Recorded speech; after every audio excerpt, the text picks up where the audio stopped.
Now, thank you everyone for joining us. Good afternoon and welcome to our virtual presentation on Iceland. Before we jump into the presentation, I have a few things to mention. Everyone is on mute and you might like to ask a question or two, so please type your question into the Q&A box located at the bottom of your screen. If you joined us on Facebook, you can type your question into the comment section. We welcome your questions anytime throughout the presentation and we'll answer as many as we can at the end of the presentation. Throughout, we will conduct a couple of pop-up polls asking your participation by simply selecting one of the answers. If you are viewing on Facebook, the polls will not pop up, so please type your response into the comment section. This will help going forward with future presentations and tour planning. And here is our first pop-up poll. Please let us know if you would like to sign up for our email newsletter.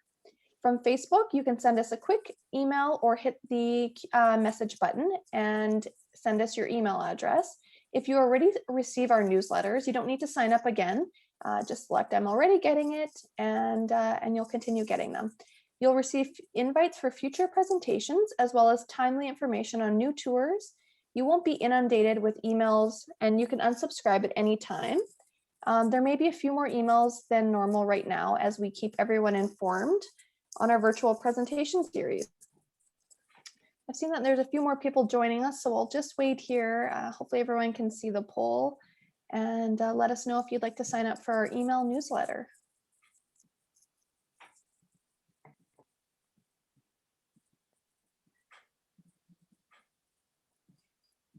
Okay.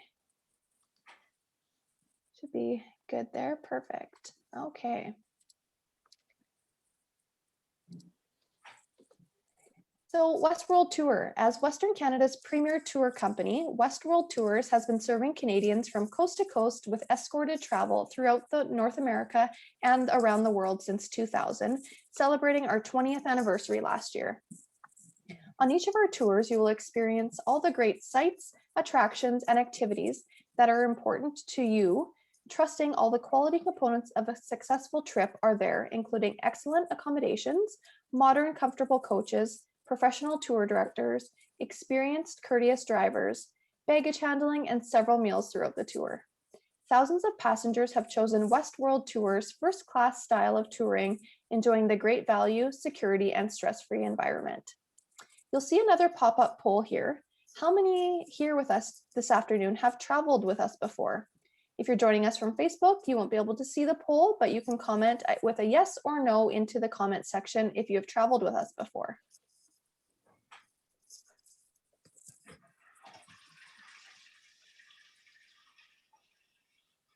Okay, looks like there's a lot of newbies here today, so welcome. We hope you learn a little bit more about WestWorld Tours and will travel with us one day soon.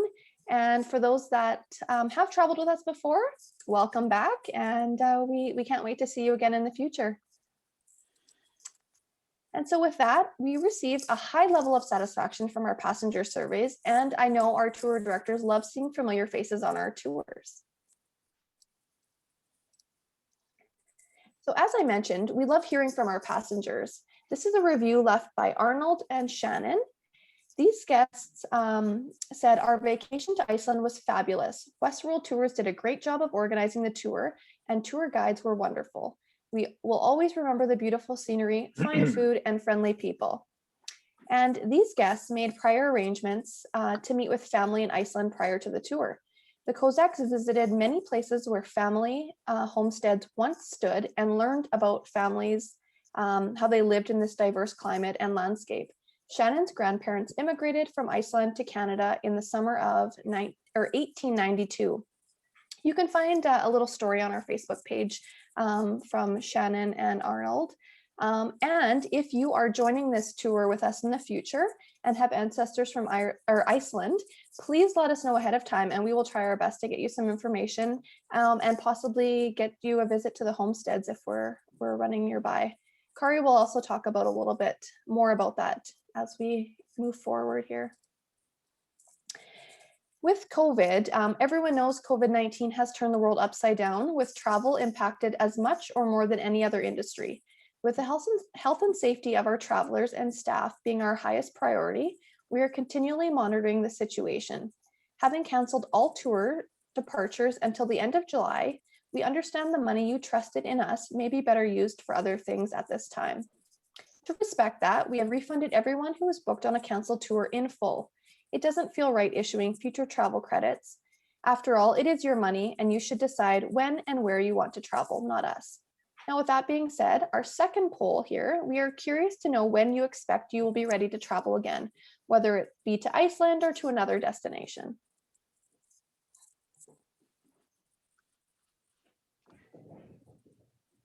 And that poll will just pop up here in a second.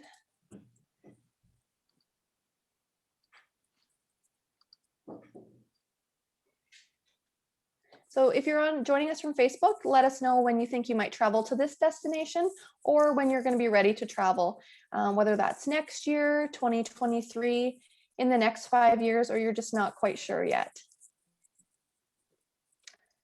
Looks like a lot of people are undecided. There are quite a few of you too that are interested in traveling next year. Hopefully these presentations are curing your itch a little bit and getting excited to see what's all out there. But we here at WestWorld are very anxious to get traveling again, and we can't wait to see you all.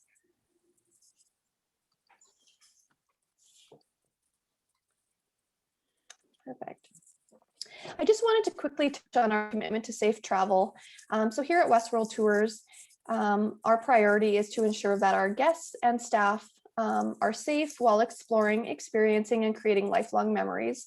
With your welfare being top of mind, we have enriched our already robust health and safety protocols, giving you that much needed confidence to travel once again.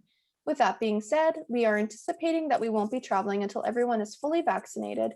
But in the meantime, we are making sure that all our protocols are in place, and we're doing the extra to keep everyone safe. Now, before we jump into Iceland, we have a great lineup of tours presentations for the month of June. Over the next 5 weeks, we have a jam-packed adventure schedule from the Hawaiian Islands to the rainforests of Costa Rica with women explorers, to a river cruise in Portugal on the President's Collection, sailing the Adriatic on a yacht, exploring beautiful Croatia. And at the end of the month, we take a trip down under to have a look at our new land-only itinerary to Australia and New Zealand. These will, the registration links will be sent out to you in our email newsletter. You can also find them on Facebook, so watch for those coming up. If there are any tours that you would like to see virtual presentations on that we haven't done already, or added to our tour lineup, please drop a comment in the question and answer box or in the comment section on Facebook. So into Iceland here now. Iceland is a bucket list destination unlike any other in the world. Explore the diverse landscapes featuring mountains, lakes, glaciers, beaches, and lava fields on this complete circle island tour of Iceland. Soothe your body and mind in the geothermal waters at the Blue Lagoon. This circle island tour will have you visiting national parks, taking photos of magnificent waterfalls, discovering the serene beauty of the glaciers and marine wildlife on Glacier Lagoon, and whale watching boat tours. Be immersed in history and culture and enjoy this adventure of a lifetime. This tour is going next year, July 17th to the 27th, and we hope that you will be able to join us. So I am pleased to introduce you to Coral Carpenter Romanchuk. Coral has been with WestWorld Tours for over 20 years, having traveled the globe extensively, setting foot on all 7 continents, bringing to her role as a senior tour director a wealth of knowledge and experience. I also want to introduce you to Dean Smith. He is the vice president and founder of WestWorld Tours. As an avid skier, he and a friend bought a coach and started doing skiing trips in 1982. When the snow melted, they soon discovered that sightseeing tours were the way to go for working year-round. In the almost 40 years since, he has remained in the coach and tour business. In 2000, he was tasked with starting a brand new tour company, WestWorld Tours. And here we are 20 years later, celebrating our 20th anniversary last year. Thanks, Leanne. I usually like to lurk in the background on our presentations here, but Iceland has a special place in my heart, so I asked that I could have the honor of introducing my dear friend Kári. I've done 3 tours now with Kári, and he is a superlative guide. His love for his native Iceland is amazing. His knowledge of history. He's also a blogger. He blogs about culinary, any kind of culinary you might be looking for in Iceland. He's the go-to guy. So we have a free day in Reykjavik, and if you want to get a restaurant, you just ask him, and he'll send you to all the best places. I'm just going to do a little description here of Kári. Kári was born and raised in Reykjavik, where he lives now with his wife and son, who actually finally got to see his son the other day on a Zoom. That was pretty fun. Kári started traveling at an early age. He went to Paraguay as an exchange student, worked as an educator for street children in Mozambique, later studied filmmaking in England and Spain. He's lived in various parts of Iceland, done a number of odd jobs, but working as a tour guide and welcoming visitors has been a main interest for almost 3 decades. Kári can trace his ancestry 30 generations back to the first Viking settlers of Iceland, and he plans to become a rock star when he grows up. Now with that, it is certainly my honor to introduce my dear friend Kári. All right, thank you so much, Dean. And hello, everyone. This is Kári talking from Iceland. Well, it certainly is a beautiful spring day in Iceland. I'm just gonna go through the itinerary for the WestWorld Tour of Iceland. And as I said, I've been with Dean 3 times and enjoyed it immensely. I'm just going to take you through it step by step. This is, as was mentioned before, a round tour of the whole country. Iceland is about 103,000 square kilometers. So we're covering all of the west, the north, the east, and the south. So this is a pretty full tour of the country. We come in to the Keplervig Airport, which is on the southwestern peninsula, and right next to the famous Blue Lagoon.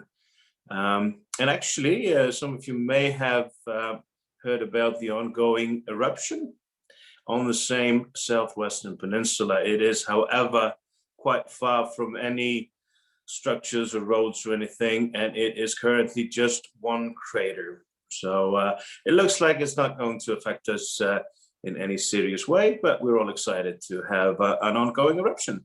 It's been about 5 years since the last one. Anyway, as I said, you come in on the southwestern peninsula, you come into Reykjavik, the northernmost sovereign capital in the world, and it's been a place which has been inhabited for the last 1100 years. It's also the site of the oldest settlement in Iceland. That would be the Vikings that came over sometime in the 9th century, came to Iceland and then moved on to Greenland and later to North America, to Canada. Reykjavik lies basically between the south and the west of Iceland. And as we start the tour out from Reykjavik, we head west and north. We start with visiting some of the, well, a couple of historical places connected to the sagas, the great documents of the Vikings written in Icelandic. Icelandic being one of the ancient languages in the world, and you will learn quite a few phrases, useful and unuseful, on this tour. I can promise you that much. We're visiting, first of all, on the first or second day, rather, we visit the waterfalls in the lava, a unique string of waterfalls which go through the lava fields of the Borgarfjord region. We will also be checking out one of the large hot springs, and I keep referring to, there are hot springs, lava fields, volcanoes, and glaciers everywhere in Iceland. So basically, you will be seeing quite a lot of that.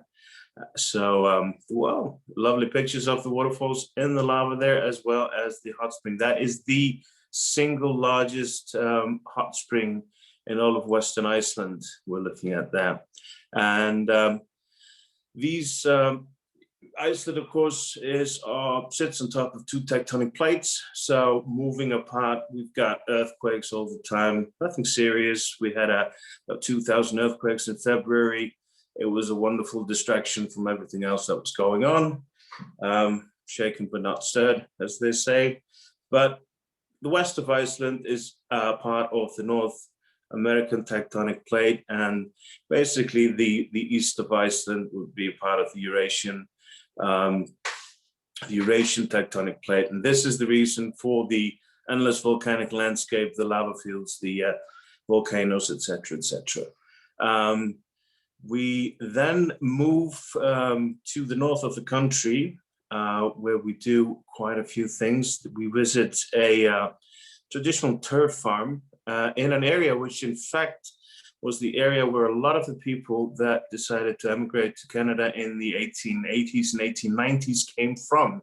So these would be houses that maybe some of your ancestors lived in or worked on those farms. This is Skagafjörður, the north of Iceland, and also a great place for whale watching, the north of Iceland. And we have been quite lucky in the last few years, and I've been checking up on the ongoing the tours that are. They've been seeing quite a few humpbacks, and there was even a blue whale up there lounging quite close to where the whale watching ships go out from. So quite amazing, actually. And in the north of Iceland also is Hussariq. If anybody if anybody saw the Eurovision Fire Saga film and the song that was featured on the last at the Academy Awards, that is that place Hussariq, where we actually go. And Hussariq is right next to the Waterfall of the Gods, which we can see there. And the Waterfall of the Gods is not far from, if you look to the lower right side of the screen, this is Sleipnir's hoofprint. Sleipnir was the great eight-legged horse of the god Odin, and there are quite a few references to Scandinavian Viking mythology in Iceland, as the first settlers sought to explain these sometimes rather otherworldly landscapes that they saw. And the whole north, in fact, is quite fascinating. We do stop. We do have a few photo stops. There are more waterfalls. And also parts of that area would look like the moon.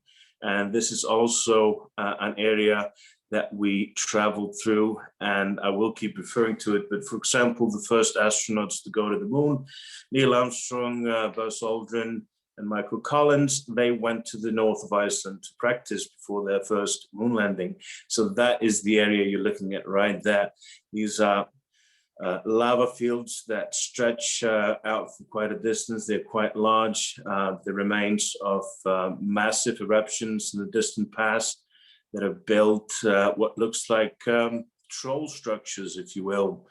And we also have hot spring areas. And in the upper right corner is Datifus, which is the largest waterfall in Northern Europe. Also featured in the film, beginning of the film Prometheus by Ridley Scott, part of the Alien saga. For any movie fans out there, in the last 20 years or so, we've had quite a few filmmakers coming to Iceland to mostly use it as a backdrop for a different planet. But some have actually used it as itself, including the Eurovision movie. And if anybody saw The Secret Life of Walter Mitty, then that was all shot in Iceland, part of it up north there, and some of it in the east. We literally traveled through some of the last great wilderness of Europe to get from the Mývatn area, which is where these lava fields are situated, and all the way to Egilsstaðir, which lies on the sort of frontier between the north and east of Iceland. And I keep referring to the different parts because they are very different. The west, the north, the east, and the south are quite different. Once you get to the east of Iceland, you enter what is mostly fjords, which would look like somewhat like northern Norway, places like that, high mountains and deep fjords after the wide valleys and the wilderness of the north. And the east of Iceland is geologically the oldest part of Iceland, and there we see different colors to begin with in the mountains, and visit a great place there where the minerals there in the pictures are, which is a collection of minerals, a lovely little collection, which was put together by one lady who walked these mountains and collected all sorts of minerals. And as I said, geologically, this is much older, and the only part of Iceland where you wouldn't find volcanoes, and there's no chance of volcanic eruption for the whole east of Iceland. But all other parts of Iceland have volcanoes which are deemed active and not active. For example, the southwestern peninsula hasn't had an eruption for 800 years, and they were expecting this one for about a year in advance. So we're not really overly concerned, and they keep tabs all the time on what's going on, and literally live feeds of anything that's going on geologically. But in the east, you see a different landscape because it is much older, and it leads you into the south of Iceland, where we are in the vicinity of Europe's largest glacier, Vatnajökull, which is about 8,000 square kilometers of solid ice, and the Glacier Lagoon, which is one of the natural phenomena of Iceland. It is a lagoon which has been growing, of course. Unfortunately, our glaciers are shrinking, so the lagoon is getting bigger, and it's quite a sight. Huge icebergs breaking off the main glacier and floating out to sea. There's a short river from the lagoon into the sea, and we frequently see seals swimming into the lagoon to catch fish, and adding to that rather stunning scenery. I've been going there for 40 years, and it never fails to impress me, these great icebergs. And in fact, the highest peak of Iceland is in that same area, 2,110 meters, and you should see it. It is a part of the main glacier. The main glacier has, in fact, quite a few peaks, 2 peaks reaching 2,000 meters, and embedded in the glacier are 3 active volcanoes. So a lot of what you see, the black that you see in the ice, is in fact ash from eruptions in the past, which often leads to some quite magnificent patterns of that pure glacial ice, and then the ash, stark contrast. And up in the right corner there is a picture from the largest lava field created in the world in historic times. It's 600 square kilometers of lava field. It happened and was created during an eruption in the 1780s. And this particular eruption affected the whole world, in fact. The ash that came from the eruption circumnavigated the world about 3 times, and among other things, sparked the famine that sparked the French Revolution.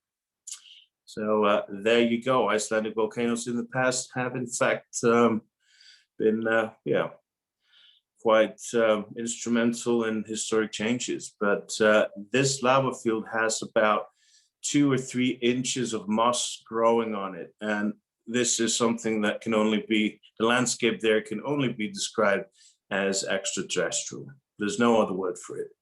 And once you've driven through the lava field, you actually hit a black sand desert. And these are basically volcanic sands that have come from the 2 large volcanoes on the south coast, the Eyjafjallajökull volcano, which erupted in 2010 and stopped all air traffic in Europe for a few days.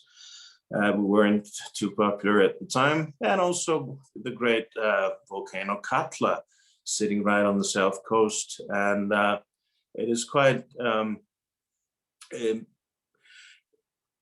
impressive often to see how the landscape changes again from the glacier to the black sand to that massive lava field with moss growing on it.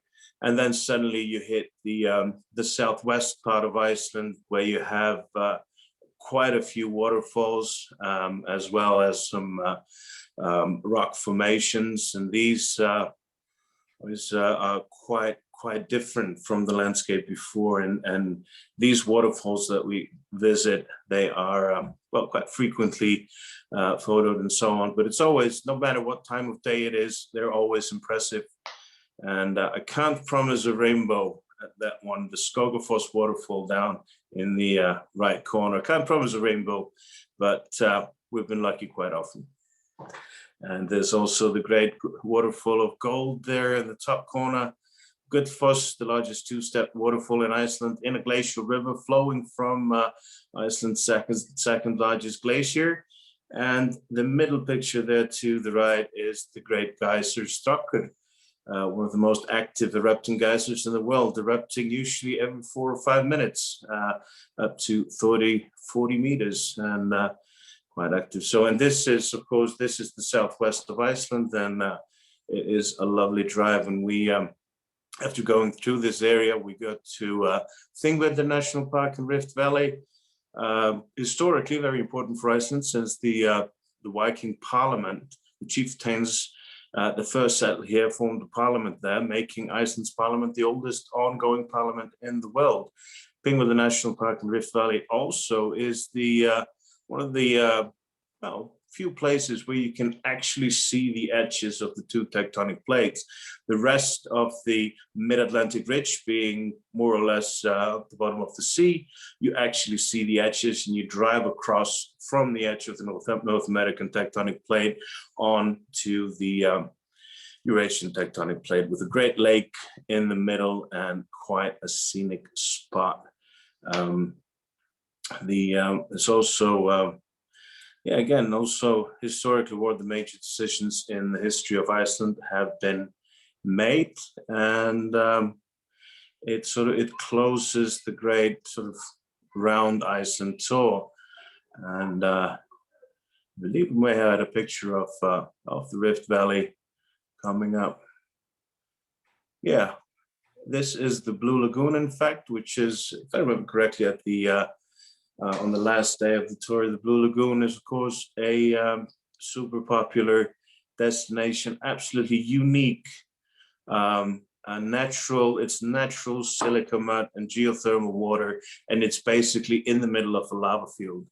So it is one of the must things to do when you are in Iceland, and a great place to sort of soak, enjoy, and maybe go over what wonders you have seen in the past few days. And then that's back to Reykjavik. And the city of Reykjavik, of course, is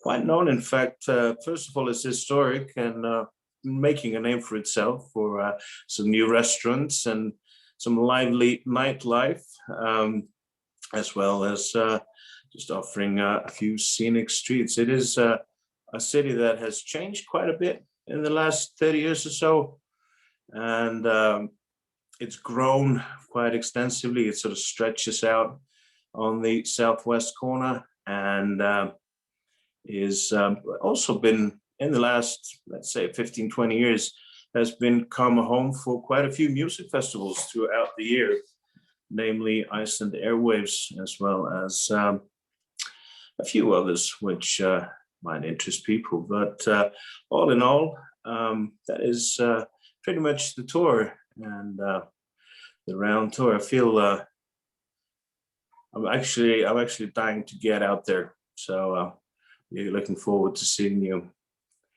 I think now here we got a couple of pictures from some of our actual tours. But I think, Kári, the thing that impressed me the most about doing the whole circle tour of Iceland is, to me, it's almost, and I've said this to many people before, it's almost like doing a tour of North America and then condensing that. If you could, I guess you would have to fly to do it in the same kind of time frame, but everything changes so much in Iceland. Like, you can start your day in sunshine, and then you're going to go through some rain and some fog, and then you go around the next corner, it'll be sunshine, and then the next corner might be raining again. It's like every day is like the picture there on the left with the blue sky.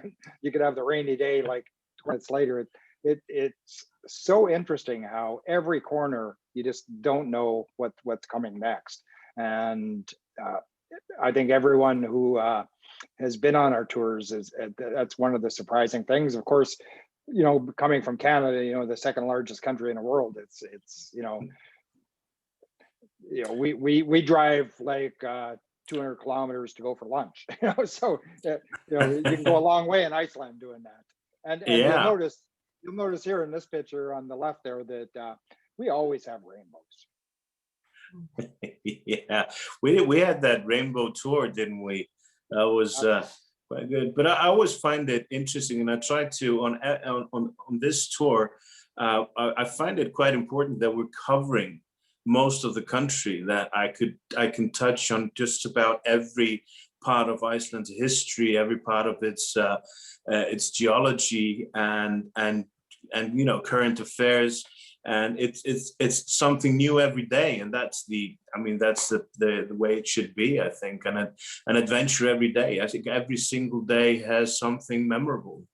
Absolutely. And I think a lot of people, you know, they'll go to Iceland and they do the Golden Circle, and while that is amazing, and I could do the Golden Circle 10 days in a row and love it every day, but I mean, that's such a small part of Iceland, and a lot of tour companies, that's all you see, you know. Yeah. And the part I love about our tour is, you know, we get out into the less touristy kind of places of Iceland, and you can go to a little restaurant, you know, when we do the whale watching, we have a lunch and you can just pick your own restaurant, and the only people in there are people from Iceland, you know, and so yeah, you get to meet the local people, and that on any trip you ever go on anywhere, that's always the best. I think that is absolutely right, and it's amazing to be able to take people to places that might be well, unique in the world, and you can actually get there and you're the only people there, and you have the place to yourself, and it adds to the attraction. You get to have your own experience without people crowding you too much. And that is, I think, an absolutely, it's a big part of it. It's the last wilderness. Some of these places are the last wilderness in Europe. Absolutely.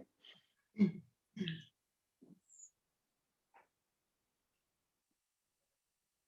These are some more of our pictures here. That's one of our groups up there on the left, and these are all pictures that I've taken. And the one on the top right, when I go on the tour, I'll sit at the back, and that's why you get the view of the back of everybody's heads. But I thought it would be nice to have a picture inside the coach. The coaches in Iceland are modern and well equipped, and they're European, so they're lovely. And the bottom left, you can see we took on an extra passenger on one of our stops there. We had the drug sniffing goat come on to our coach, and luckily we passed the muster, and we didn't have to leave anybody behind. Nobody had any nefarious drugs that the goat sniffed, so we were all okay.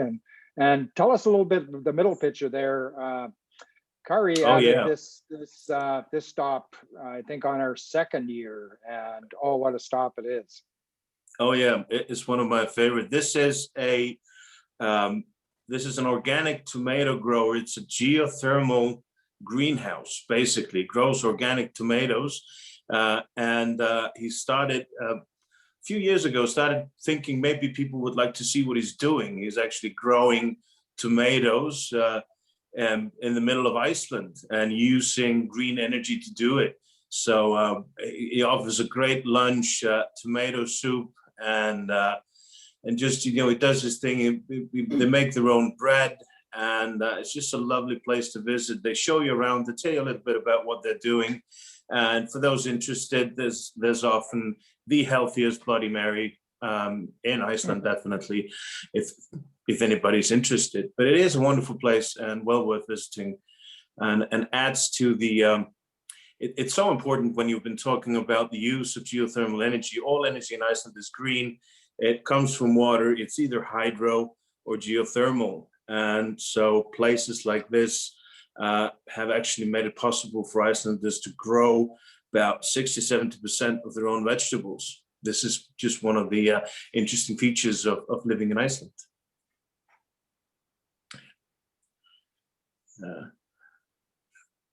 Yeah, that's the new one.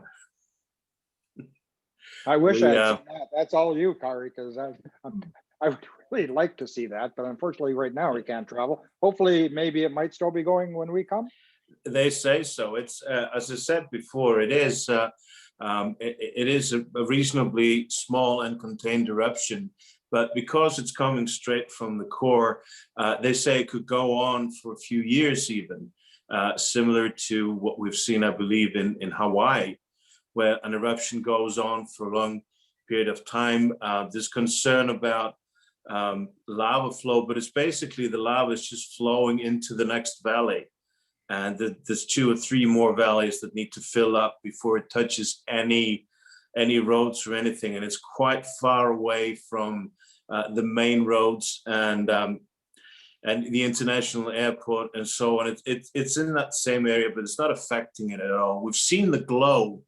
We've seen the glow of the volcano from the city. And it is quite amazing to sort of see nature in action right there. And you suddenly understand a little bit better about why how those lava fields were created. It didn't happen in an explosion. It usually happens over a long period of time. And you see landscape in the making, which I find absolutely fascinating. I've been lucky to see it before, but this one is, I mean, it's reasonably close to the city and people are actually flocking there. They had one day where there were 15,000 hikers that went from the main road to the volcano and back. And it's just become super popular. Now everybody's posting their selfies with the volcano. And it's been made safe. Iceland has a system. There's a grid of search and rescue teams which substitute, because we do not have a military and we have a reasonably small police force. So these search and rescue teams are the ones that will go out into the blizzards looking for tourists usually, and they will come and get you. And every single community has their own search and rescue team. It's volunteers. They get days paid if they need to take off work to do this. And now they've just made a deal because they had to create safe paths for people to get. Of course, you can't walk all the way up to it, but they needed to find the safest paths for people to go from a place where they could leave their vehicles and go to. So the government actually has now funded all the work that these teams do for a few months, and they've apparently made it quite safe. It is a bit of a hike, to be honest, but it's quite it is quite fascinating, of course. And when you see something like that, and just seeing the glow of it from the city makes you want to go and check it out. And they've had a few great moments when they first started about 2 months ago. We had a few nights of Northern Lights, so people were actually getting pictures of an ongoing volcanic eruption underneath Northern Lights. And that's about as unique as you get.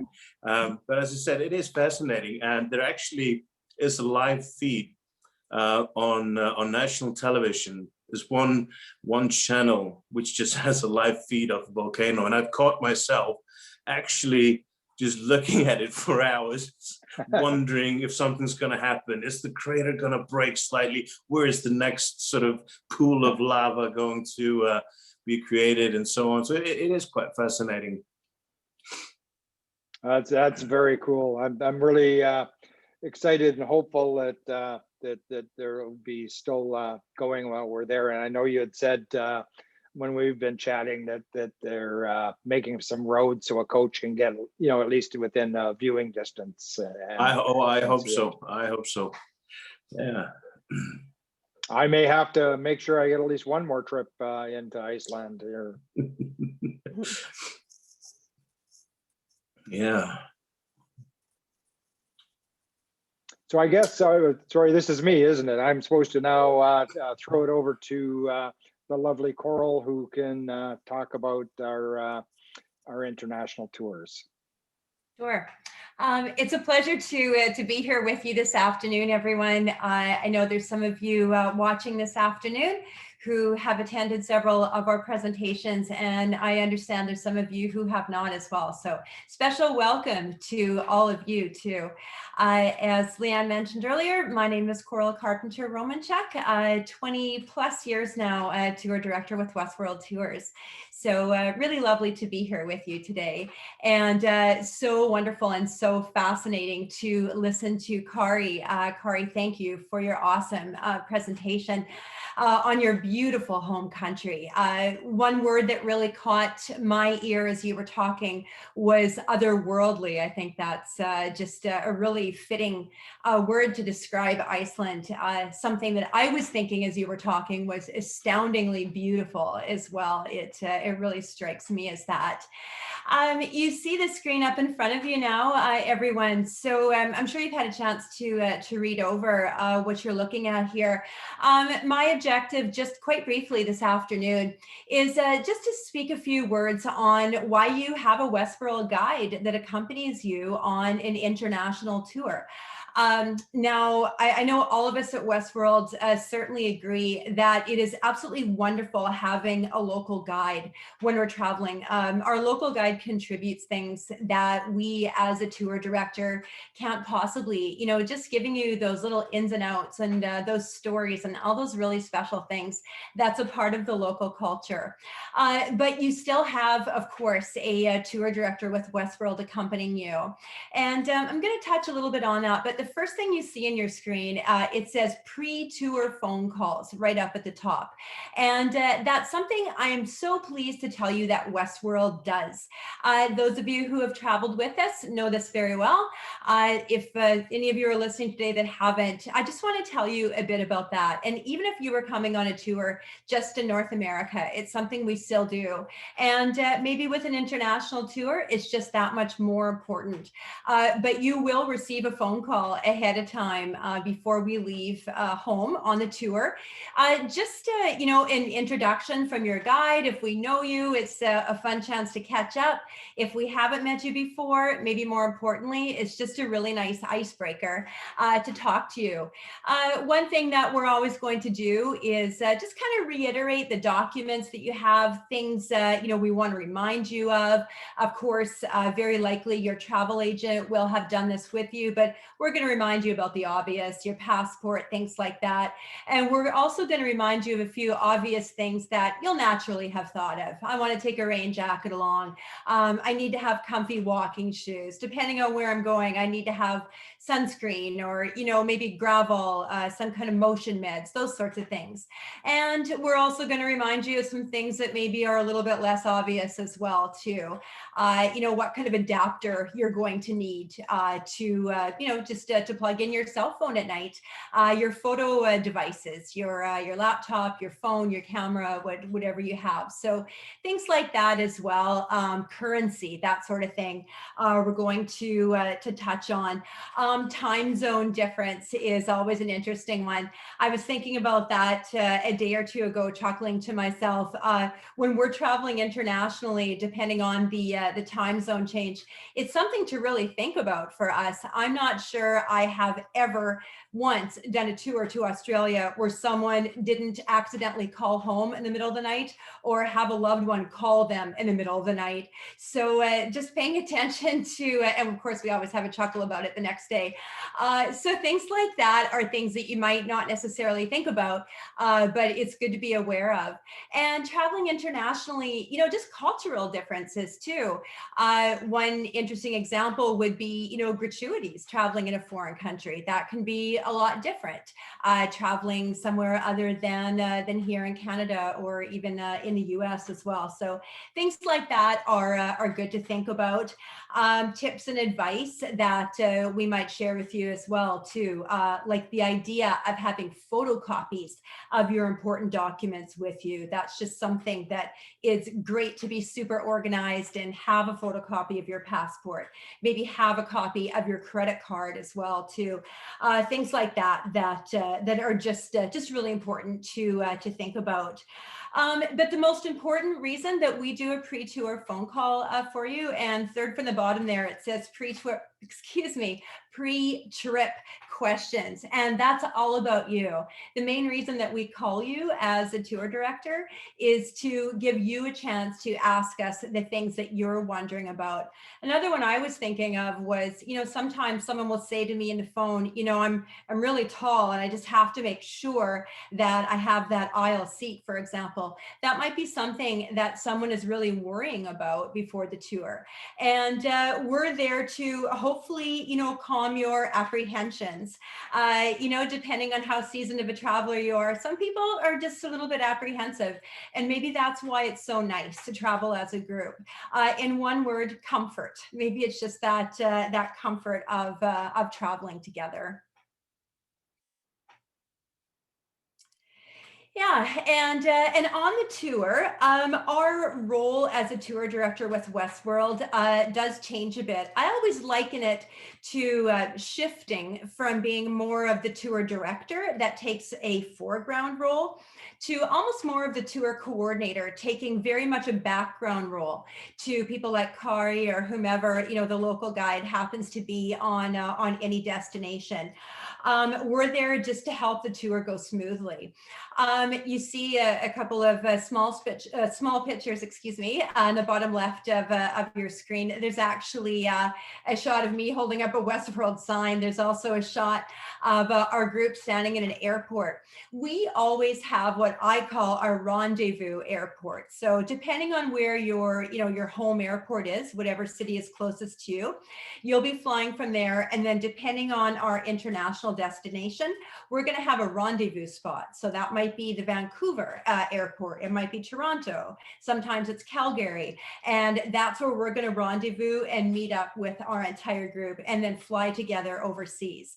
I love carrying my WestWorld sign with me as a tour director and guide. I think probably a lot of our guides do, but again, it's all part of that comfort level. And sometimes when we're in huge crowds, I've done that on a walking tour or something like that. And definitely in an airport where we're trying to make sure we've got everybody with us, having that sign along can just be really helpful as well too. But as I say, we're there just to kind of coordinate events, coordinate transportation, maybe even coordinate transition between local guides and different motor coaches, sometimes land and sea coordination, depending on the tour, that sort of thing as well too. Passenger needs, you never know what needs are going to come up every day, and that's something else that we're there to help with. And in a nutshell, it says at the bottom there, making sure the trip runs smoothly from start to finish. And honestly, everyone, our objective is just to be sure that the only thing that you really have to focus on as much as possible is your enjoyment. And we want you to be able to sit back and relax and just take in the destination. On that note, I actually have 4 questions for Kári. So I'm going to kind of take on that role here for a few minutes of asking Kári a few questions as well too. I have to admit, this is a tour that I unfortunately haven't had the pleasure yet of being the guide on. The timing has never worked out for me. So as someone who is new, I also have a few questions. I'm going to ask you 4, if you don't mind, and if you can just answer them briefly, Kári. I know we have to keep an eye on the time here as well. So the first one is perhaps the most obvious. I think a trip to Iceland kind of begs the question, what do I wear? What kind of clothes do I bring? Is this all about, my comfy shoes, my Skechers, and my layers, like I'm assuming it is? Or what can you tell us about that? Absolutely, great question. What do I bring to a country that has usually 4 seasons in one day? Layers. If you have wind and weatherproof, it's not terribly cold. It's not warm either. So layers where you can sort of take on, take off, make sure you've got comfortable shoes, and as well as I said, wind, rain proof. We find nothing too extreme, but just sensible clothing, and so you can put on and take off as the time goes. We've usually it's summertime, although it doesn't quite mean the heat that you might find elsewhere, but it's still, we've been quite lucky. But it's better to be safe than sorry. Right, right. Thank you. My second question is regarding currency. Local currency is always something that we think about, especially traveling overseas, what's appropriate for gratuities, that kind of thing. But I understand that traveling in Iceland, we really don't need to bring a lot of cash with No, us. not really. Not really. You credit cards, debit cards. You can take out cash almost anywhere. They have cash machines and so on, but you can usually pay. And in a lot of places where we go, they will accept, say, dollars, euros, and so on. But my advice is always use the credit card, where that is perfectly safe, and it's just easier, and have someone work out what the actual amount is, because it's terrible to try to work out the local currency here. So. Awesome. Yeah, I understand how challenging it is traveling overseas, just trying to learn it and figure it out, and just can't think fast enough to figure out local currency sometimes. The third of my 4 questions is kind of on a personal note, but I'm sure some of you listening today, this is something you think about as well, too. I love learning culture and experiencing culture when I travel. And part of that for me is trying to learn some phrases and pick up a bit of local language. I have traveled a bit in Scandinavia, mostly in Norway, and I found that a huge challenge picking up the local language. So it's a bit intimidating in Iceland. Are we going to learn any phrases? Are we going to learn to say anything, or how challenging is that? I will teach you something every day on this tour. But I often say that, if you find Danish and Swedish confusing, Icelandic is even worse. Again, it's one of the ancient languages in the world. I'm just going to give you a quick example of the longest word I can remember from the top of my head in Icelandic. And it goes, Can you repeat that, please, Coral? Can you spell that for me? Then again, other things are simpler. If you want to say thank you, you just say tak. Tak. Nice and easy. Same as rest again. Yes. But whatever that other word was you just said, that's going to take some time too. You will be able to say it by the end of the tour, probably. Nice. I 100% can vouch that now is a gauntlet thrown down to Coral, because I know Coral, and she will know it by the end of her first tour to Iceland. Yes, yeah, absolutely. And it'll probably be on the quiz at the end for everyone else to look at. I love giving quizzes to my guests. My final question for you, Kári, is just a word about meals. Certainly that's another interesting part of local culture is cuisine. And I understand that we do have a lot of included meals on yes. our Can you just touch briefly on that too, please? Yeah, absolutely. We there's breakfast and dinner included for the whole tour, and pretty good breakfast spreads everywhere. I believe we've arranged the menus so that you will try the local fish, the seafood, the local lamb, which is usually an organic lamb that we have living in Iceland. And we try to set it up so that there's a chance to get to know this. And also for lunch, we try to pick out places or pick up something.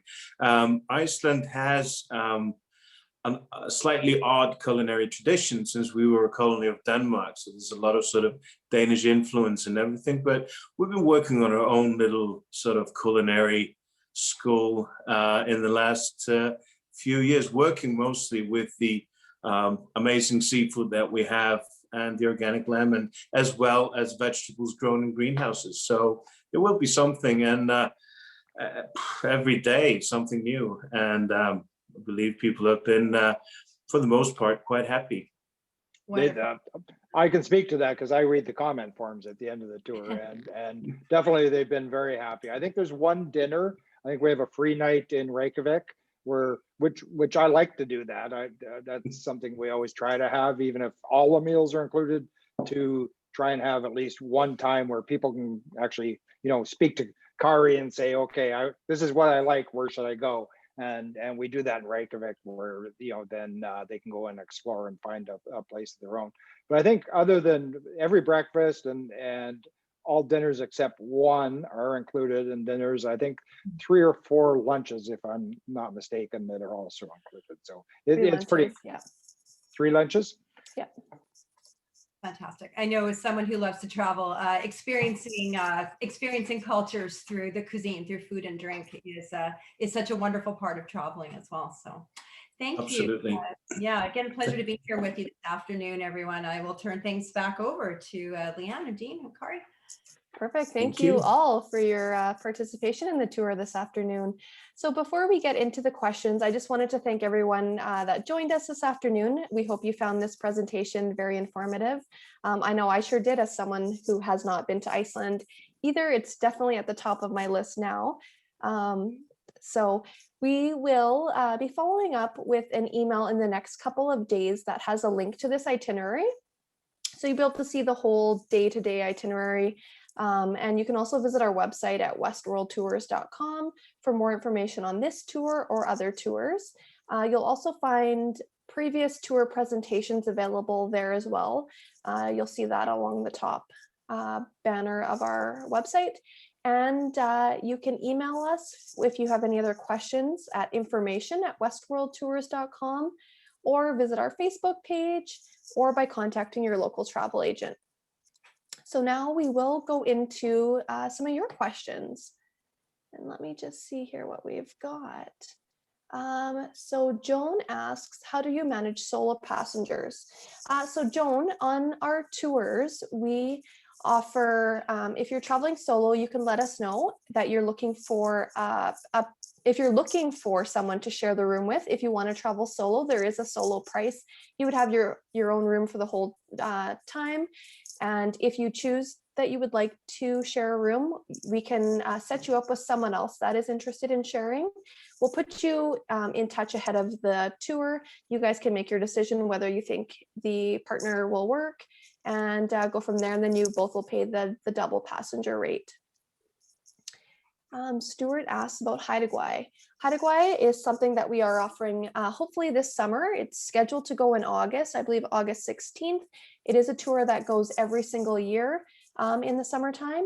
And you will be able to find the recorded presentation on our website under, I believe it's video presentations. So you can check that out there. We did one probably about a month ago or so. Stuart also asks, what is the water temperature in the Blue Lagoon? Kári, that might be something that you would have a better idea. Absolutely. It's usually around 38, 37, 38 degrees. So very comfortable. 37 to 39 is usually the average heat, even in winter. So yeah, very comfortable. Perfect. Good. That sounds nice. Sandy asks, are there helicopter tours? I believe Kári mentioned earlier that there are helicopter tours. So that's something that can probably be arranged on their free time. I'll let Kári speak to that as well. She also asks, how is the trip organized time-wise? Drive each day, distance, time frame, length, and time at each attraction. So I think that'll all vary based on the day. But Kári, I think you can probably speak a little bit more to that. Yeah, absolutely. We try to plan it out so that the day we usually start around 9 o'clock, and usually at the hotel about 5 in the afternoon. That's how we set it up. So it's not too stressful. We try to plan it out so that there's something to do before lunch and after lunch, and getting the distance there, but never stretching it too much. That's our aim. Perfect. I think Kári too. I think the whole tour, even though it's like we take in so much, it's hard to believe that the total actual kilometers traveled, I think, is like what, 1,500 to 1,800 maybe, start to finish, something like that. Yeah, that's about it. 1,500, 1,500. That's about it. Yeah. So it's such an amazing country that is condensed. Like you go 50 kilometers and the scenery changes completely, but you've only gone 50 kilometers. So it's awesome. Good. So it sounds like, Sandy, you will get enough time at each attraction, and the days aren't too long, but you get to see everything. Debbie asked, do we stay in B&Bs on this tour? No, you'll stay in all hotels on this tour and with all the amenities. So you'll be well rested for each day of adventure. I think we could Diane? add too that, sorry, Leanne, that was a good point to jump in, that the hotels are very European. I mean, Iceland is a part of Europe, and the hotels are European. The beds look exactly like they do in Europe, with the if you're sharing with a partner, usually if it's a couple, there's like two singles pushed together with two single duvets. If you've been to Europe, that's very similar to the way it is. The decor is minimalistic, clean, comfortable. They're really, really nice accommodations. Good. Diane asks, Coral, are you on the tour next year? We don't know who will be on the tour. Coral is usually busy when this tour goes. She's up in Churchill normally, but we'll have to see. We'll know a little bit closer to the tour who will be guiding this one. And thank you. I think that sorry, Coral, I was just going to say, I think this presentation may have influenced this, because actually Coral is, because she's our senior tour director, gets to choose which tour she does, but she is normally busy. But I think this may have piqued her interest a little bit. Well, ironically, or maybe not ironically, this has been on my personal bucket list for a long time as well, too. Thanks for asking that question, too. Good. Debbie asks, will we see any puffins? Yeah, it is a very frequently asked question. There's plenty of puffins in Iceland. About 2 million puffins nest in Iceland during the summer season. There's at least 2, if not 3 places where we go where there are puffins. However, it being a wild animal, no promises. Someone else asks about Icelandic horses and what other types of wildlife we'll see on the tour. Oh, absolutely. Icelandic horses, plenty. The Icelandic horse is a special breed and quite unique. As for wildlife on land in Iceland, there isn't any. There's a fox and a mouse. Literally, there's a fox and a mouse. Plenty of birds. Birds. And then the whales, obviously, too, if we get lucky on the whale watching. Well, yeah, if we whales, seals, also, as I said, a lot of birds come from all over to nest in Iceland during the summer. So it's the end of July when the tour is going. It's teeming with birds getting ready to migrate again. So lots and lots. But actually, there is a fox and a field mouse, and that's the wildlife on land. Keep your eyes peeled for those two. And of course, we do have the drug sniffing goats as well. Yes, so. And the goats. Lynn asks, have you planned a tour to the Rose Bowl parade and activities in Pasadena on New Year's Day? Currently, we don't have anything to either of those, but we will keep that in mind for future tours. Thank you for suggesting those. Wi-Fi, is it available and easily accessed? I'm assuming at the hotels there will be able to connect to Wi-Fi. Absolutely, every hotel has Wi-Fi, and most of the stops, it's and you've got connection almost everywhere in Iceland. So but definitely every hotel has Wi-Fi. Good. And daylight hours. What are the daylight hours like in July? It's about 24 hours of sunshine. Party all day, adventure all day and all night. So good. Yeah, it's like now it hardly gets dark. So that time it's about 2 hours of twilight, but other than that, the sun doesn't set. Okay, good. Yeah, I can see in your background there it's quite light, and you said 7 hours ahead of us. So yeah, it's just after 8 o'clock, so it's still bright as can be outside. Mm. Okay, a couple other comments here. Someone was there in October and loved it. October of 2016 and loved it. Are meals included? Yes, so meals are included, all breakfasts, all the dinners except for one. are included and 3 lunches are included. How large are the groups? Oh, Dean answered here. There's 40 maximum on this tour. We do have, Barbara asks about any small group tours, 20 or less. Barbara, we do have our Women Explorers, which does small groups. So that is something you'll want to look into. And you can find all the details on our website on Women Explorers. We have a couple presentations coming up for the Women Explorers as well. And okay, looks like that is all the questions we have. So again, I just want to thank everyone for joining us this afternoon. Koral, Kári, Dean, thank you all for your input during the tour. It sounds like a very fascinating destination, and we can't wait to travel again and get out there adventuring everywhere. So, okay, have a good afternoon, everybody. Take care. Thanks for coming. Thank you. Thank you. Bye-bye. Bye now.